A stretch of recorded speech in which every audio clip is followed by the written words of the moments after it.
Assalamualaikum ma'am कम तौरगे नुआंद्रिब्रो ma'am बो हौजिक लानगी पाउसिन Carreno आइबदा अयामबद मी मखैसे लोइना लेबक मनुंगदा हिपले एना मतम से लेबक मनुंगदा लेले हौजिक इजराइल गिन हारिसे आइना अयामब लोइना बॉम्ब शेल्टर मनुंगदा नैथोक्तन लोइरे सिदे लोंके नुआइबो पाउ हैबो ईरान इंडिया की मीडिया से इंगेगने नुआइरिसे एमिथेना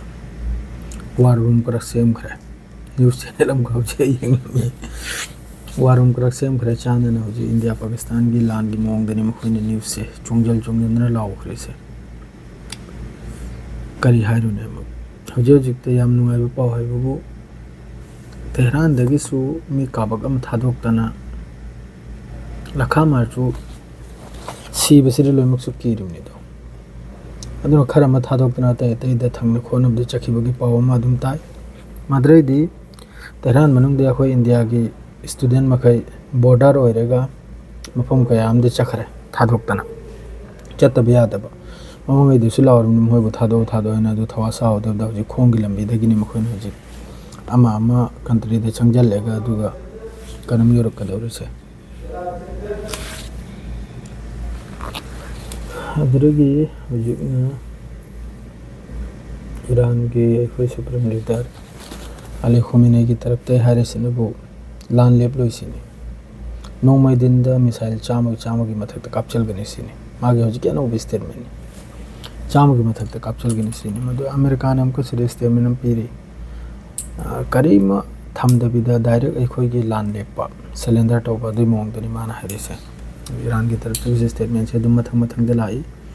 अदुगा हजिक बेज याम हारि मफम से यामने इम्पोर्टेंट ताहो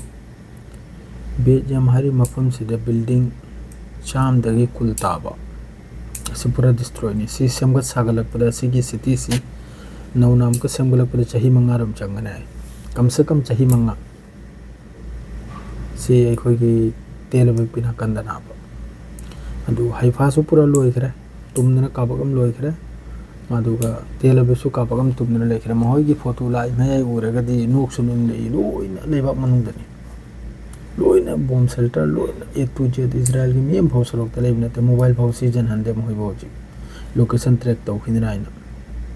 अदु यामना खौफ अदु यामना की भाइब से अदु मोय मथक तारक पसिरा खंगिना वांगे देरी मखोइन मिचम मयम सही तौथोइदो हजिकसु तौरमनी हजिकसु नहिसु गाजा के एड सेंटर द कापतना मी अनिहुम हजे युकिनी हारसे सही तौथोखरा असुम तौदना हजु मोय मथक तारक पसिदा कपतना लाउदना चेलमनी लोइना कप लाउदना चेलमनी लंबी आइदा फानानी इजराइल मनुंग हजि ईरान की लेपते हजिकसु लोइना मोय बॉम्ब शेल्टर दनी मोहय की हेडक्वार्टर कयाम डिस्ट्रॉय तौखरे मोहय की आर्मी की हेडक्वार्टर मादे यूनिवर्सिटी अम्बाव खातिर तो अम्बाव थमदरम ईरान हारि सुब्लेब लोयाने ला सीजफायर करा करिमते न्यूक्लियर डील करा करिमते लैताइन हाइदोखरम अनोब स्टेटमेंट ने तो मखा ताबा लापदा दुम पाउ दो पीज रखे नहीं की लोइजरे सलाम अलैकुम।